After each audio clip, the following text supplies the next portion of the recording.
Hi there, and welcome to this Airships unboxing video. I've got with me today David Dennington, who's an author, and he would like to talk to you about his interest in airships, but also the books he's written, and also what got him interested in airships in the first place. So, hi David, how are you?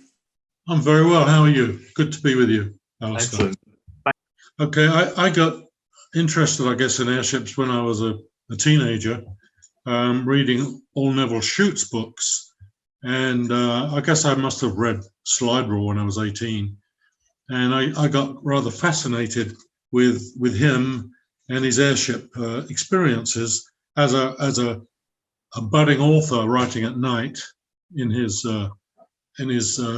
bedsit, and then going to work in the day and working on the great big airship R100.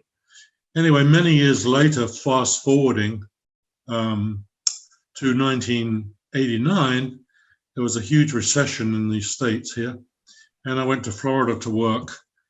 And someone gave me a book called the Airshipmen, the Airmen Who Would Not Die.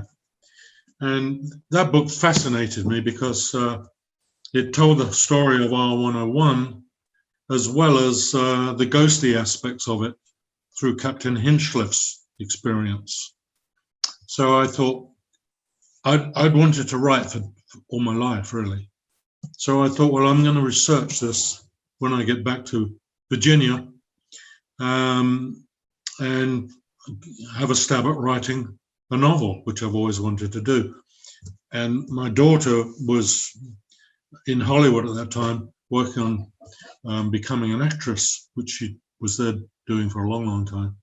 So I came back to Virginia eventually after 15, 16 months in Florida. I came back and I read about 30 books on the subjects of ghosts and airships. And my favorite story really was the Hinchliffe story. I have to tell you that. And I thought, well, I'm going to write the book about the airshipmen first, to learn how to write. And I went to writer school for about 10 years. And I got deeply immersed in all the characters of Cardington and Howden, Barnes Wallis and Shute and Scott, Thompson, Colmore, Irwin, all of them. And I just love all those people, all of the crewmen, Binks and Bell, you know, the whole gang. I got very, very involved in all of them. In fact, I came to Cardington a couple of times, and I met Dean Birchmore there, and he showed me around. He introduced me to Sky Hunt's son, who was there and chatted with me for a couple of hours. And it was great.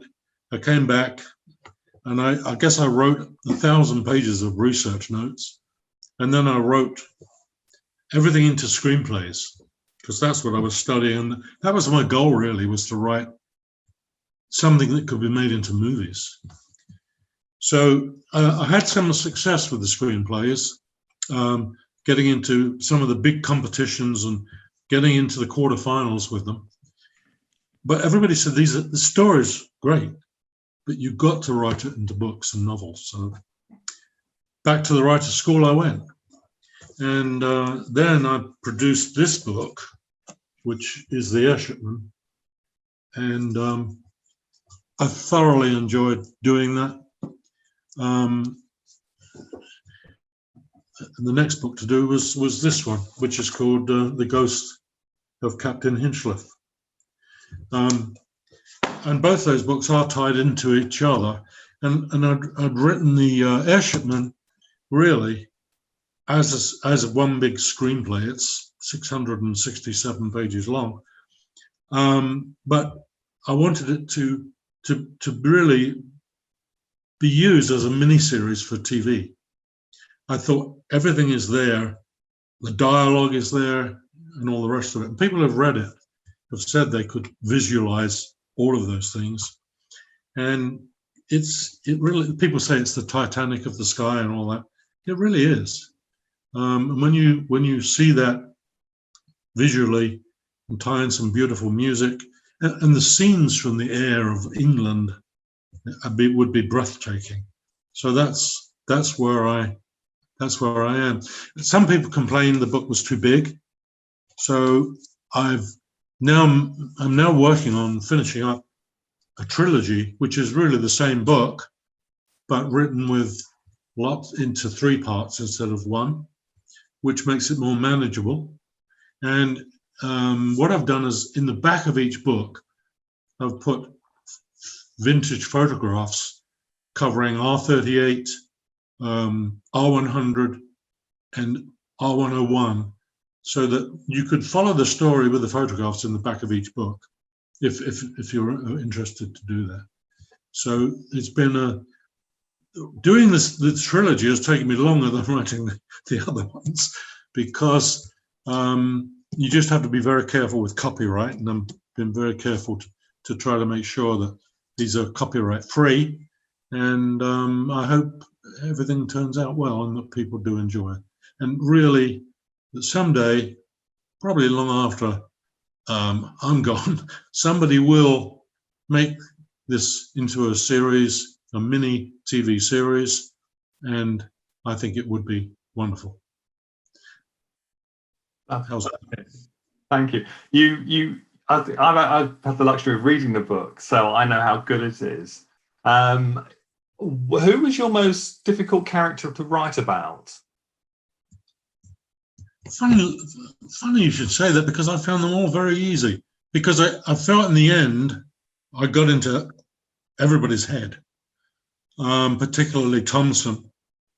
I love these characters, all of them, and I love the crew. I mean, there's a lot of times it's just laugh out loud. You know, British humour, Cockney boys at their best. You can't beat them. You know, and Thompson was a wonderful character. Princess Martha was a wonderful character. I mean, that woman wrote 65 books. She was an extraordinary lady. And the other female character I invented was Lou Remington's wife, who's a wonderful Yorkshire girl. So there are wonderful characters throughout. I might have to tell you that they were all easy for me. I loved Scott very much. I thought he was a great character.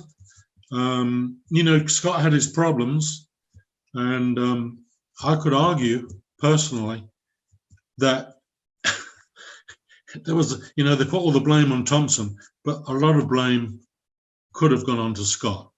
But he was just another human being doing his best, as far as I was concerned, like they all were. They were just all trying to do their best.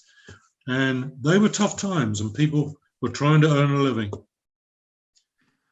Indeed, that's what people tend to forget, is the timing. You talked about recession in 1989.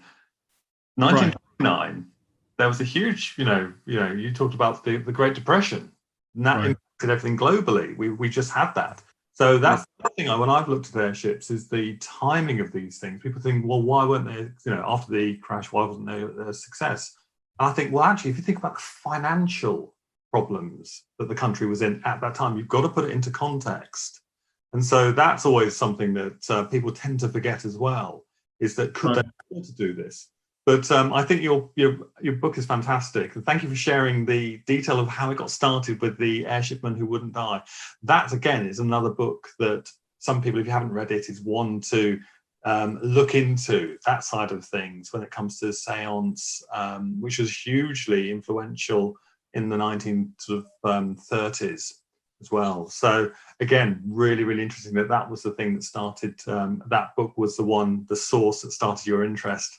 But again, I think your richness of your characters is absolutely fantastic. You enlightened me when I read it as well. Thank you. I have thought, people keep saying to me, when are you going to write something else? And I'd never had writer's block when I had all that material in my head.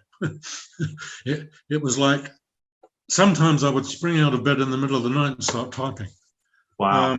They just wouldn't go to sleep, all of them. They were all wanting to go, So I have thought of writing about more of the characters, just the days in their lives.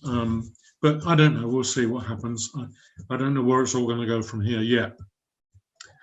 But anyway, thank you very much for explaining this. And I was going to say, it's a shameless plug, but if you haven't read the book, do go out and get it because it's a really good book. Anyway, Okay. thank you, David, for sharing your time and your experiences with us today. You're very welcome, and thank you for inviting me to talk to you. Bye-bye. Bye.